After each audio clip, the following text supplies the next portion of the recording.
जेव्हा पती आणि पत्नी या दोघांमध्ये काही ना काही कारणास्तव सारखे वादविवाद होत असतात आणि त्या दोघांना असं कळून चुकतं की आता आपण यापुढे एकमेकांसोबत संसार करू शकत नाही, तर अशा वेळी हिंदू विवाह कायदा 1955च्या कलम 13 अंतर्गत ते दोघे परस्पर संमतीने घटस्फोटासाठी अर्ज दाखल करू शकतात.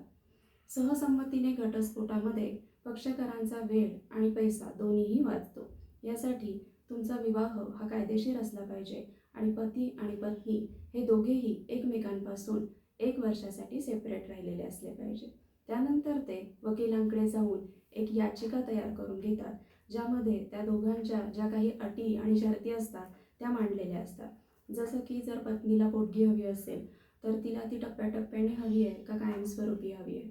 जर मुलं असतील तर ती मुलं कोणाकडे राहणार आणि जर प्रॉपर्टी असेल तर ती प्रॉपर्टी कोणाच्या नावे किती, अशा अनेक गोष्टींचा त्यामध्ये समावेश असतो. या घटस्फोटाअंतर्गत दोघं जण एकमेकांवर कोणत्याही प्रकारचे आरोप करत नाहीत. त्यामुळे हा जो सहसंमतीने घटस्फोट आहे हा एकदम शांततेत होतो आणि याची जी प्रोसेस आहे ती 6 महिने ते 1 वर्षापर्यंत संपून जाते.